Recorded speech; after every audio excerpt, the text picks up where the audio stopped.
Hello, everyone. This is Coach G. I'm also the swim team at Common Point. I hope everybody's safe. Before I begin, right now I want to make a video for all of my swim team kids and also anybody who's interested in exercise. I think this is a great topic for one to be entertained and for you to learn something cool, something new, and something that's essential to our body, right? We're going to talk about our energy systems and how our daily activities and what we do connect to our energy systems and how even when you're not thinking, you're using these energy systems.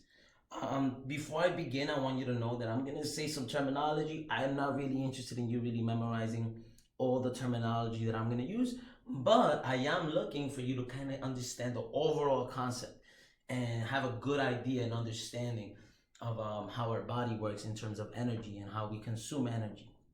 Okay? First thing I want you to do, right? I want you to stick your hands out.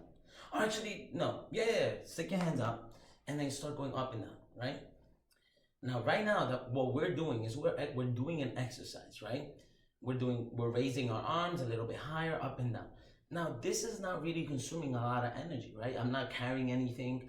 I'm not really putting as much pressure, so it becomes easy. However, if we're doing this for a long period of time, there's going to be a point. Maybe you're already starting to feel it. I know I am starting to feel it. It becomes to get heavier, right? And it begins tiring.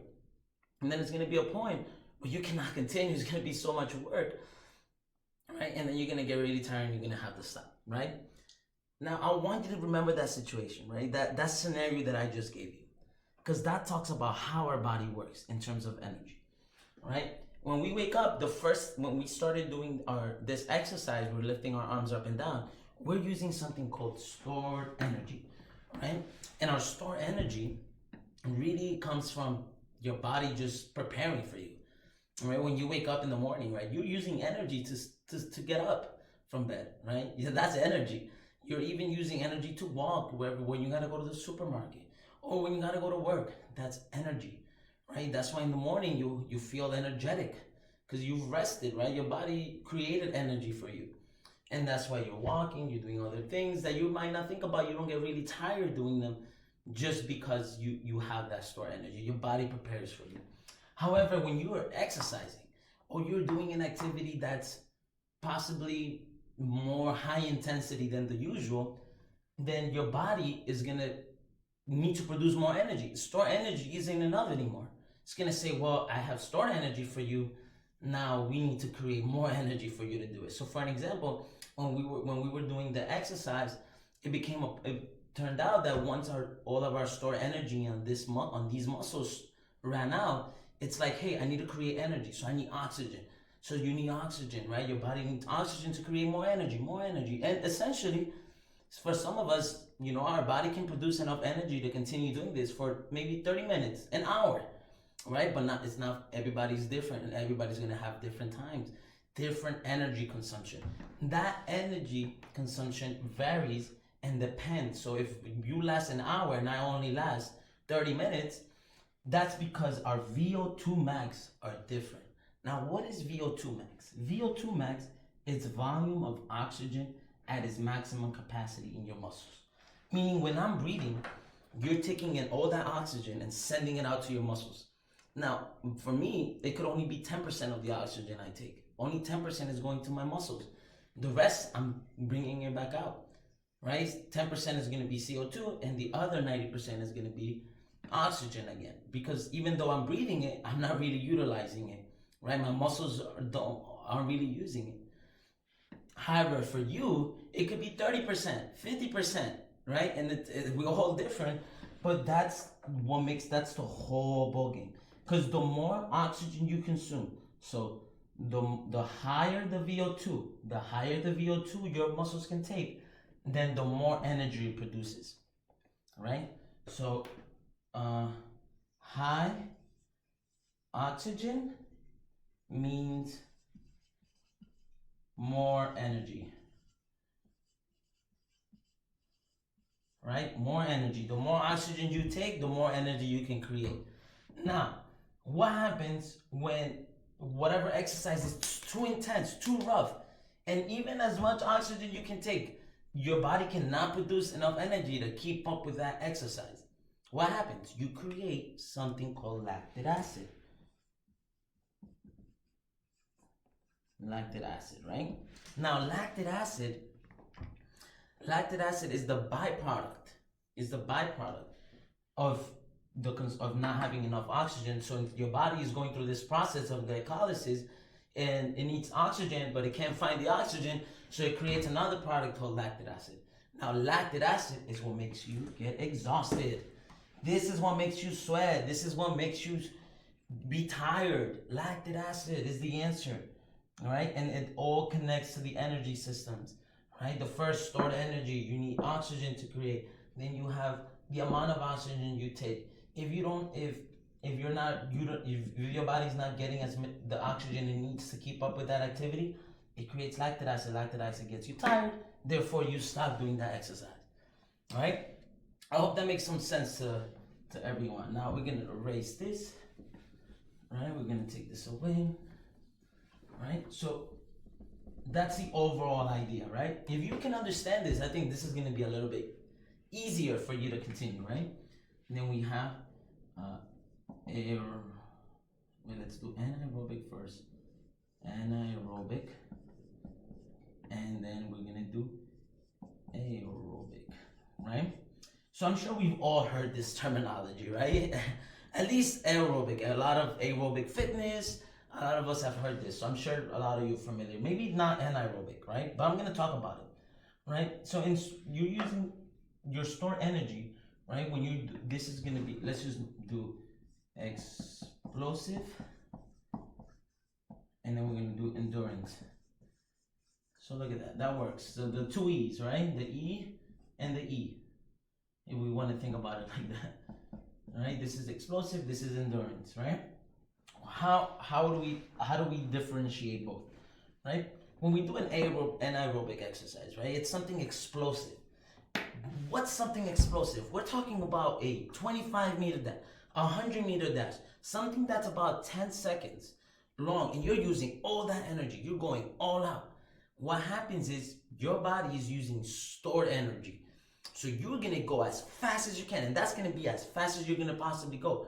You're gonna go fast for 10 seconds, you're gonna do that sprint, you're gonna finish, but you are not consuming oxygen, right? You're not utilizing as much, maybe a little bit, but not the same as we're gonna talk about aerobic, right? So this consumes pretty much no oxygen, no O2, right? Now, aerobic becomes different. Let's say we're not doing the 100-meter dash, we're not doing the 25-meter dash, right? We're not swimming for 25, we're doing it for long distance. We're talking more than a minute, right? Even it could be up 5 minutes, 10 minutes, 30 minutes, an hour. Then it becomes an aerobic exercise, right? Why? Because what you're really doing is you're not really doing explosive movements. You're not really doing explosive exercises. You're doing exercises like running, right? Like this, which you're gonna do for longer periods of time, right? You're not sprinting as fast as you can. You're jogging, and then this becomes an aerobic, and then yes, using oxygen. You are using oxygen for this part, right?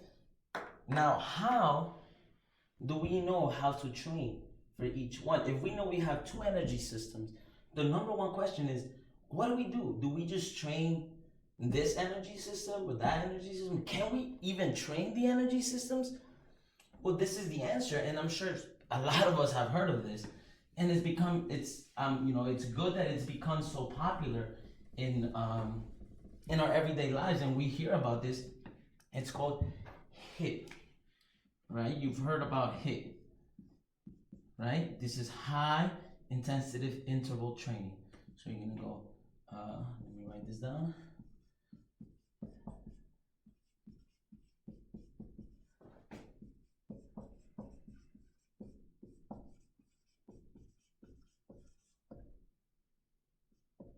Okay, high intensity interval training, right? That's HIIT, right? Now, HIIT, what does it do, right? I'm gonna explain to you the overall idea of HIIT. HIIT means you are doing something, let's say, this is the energy scale. So this is the intensity, right? So intensity, let's just put an I, intensity. And then this is gonna be time, right? So we're gonna go about right under here in intensity, right? We're gonna start here. This is gonna be our warm up, right? And then it's gonna be a peak when we're gonna go all out as much as we can, and then we're gonna slow down again, right? And we're gonna come back, we're gonna come back, and then we're gonna go again, and then we're gonna come back, we're gonna come back, right? And we're gonna continue this pattern, right? With intensity, starts off low, but then it peaks, and then it comes back down again, right? Now, why is that essential? Actually, I don't think this is the greatest graph. Let me redo that so it makes a little more sense, because you're pretty much gonna last some time. There you go, right? Because you want to stay here for a certain amount of time, right? So we're gonna pretend like this is gonna be a maybe when you begin, this is a 4-minute warm up, right? This is your warm up section right here, warm up. Then you go right into your 30 seconds. Let's do 30 seconds of intense exercise. So if this exercise you're choosing that it's running, right? You're jogging for 4 minutes and then you're sprinting for 30 seconds. And then when you come back down and you come here, you're creating, this we're gonna call it, then this is we're gonna call it a 1.5 second rest, right? Why are we resting for 1.5 minutes? Or it could be less. It doesn't have to be a minute and a half. This is just one example. If you're resting for maybe for a minute and a half, you are allowing your body to recover and and create more energy, right? So then you can go back at it again for another 30 seconds, right? Now notice when you're here, you're activating the I'm gonna write it here, the anaerobic. When you are here in the bottom, you are activating this right here. We are activating the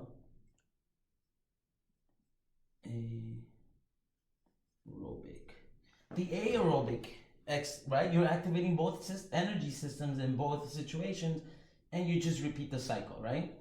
Essentially, you are really exercising both systems, and you're getting a lot of benefits from that, right? Your VO2 will increase, meaning your maximum volume of oxygen for muscle fiber, and that's how it works, right? This is HIIT. The overall idea of HIIT works under this concept. Can you do different situations? Yes. This is just an example, right? High intensity intervals. This is an interval training. So I hope that makes some sense. I know some of us are already familiar with this, but I think it always helps to see this. When you are building your own exercise, right? When you don't have Coach G, you don't have any other coach, Coach Noah, Coach Nadia to help you, you can create this by yourself. Do you need to have a equipment? Not necessarily. Can you do this with a rope jump? Yeah, you can rope jump. You can also, bike. You can run. You can swim. So a lot of the times you notice that on our exercises that we give our swimmers, we give them reps and sets, right? Some of them are longer. Some of them work more in endurance than others, but essentially that's how we keep our training systems, right? We have swimmers who are very good sprinters. We have other swimmers who are more the endurance swimmers, and this is how we trigger each energy system, right? Know that we all have our own uniqueness to ourselves. Our bodies work the same way, but we all have our unique talents, right? Some of us might have a little bit more fast switch or slow switch muscle fibers, which I'm not gonna go in detail because I think that's enough for now. I think this is a great video, and I think you guys pretty much learned something cool. And if you already know this and you want to leave a comment or you want to say something, I think that would be great. Once again, I hope everybody stays safe and you guys are all doing well. I hope to see you all soon, hopefully. This is Coach G. I'm signing off. See you mañana.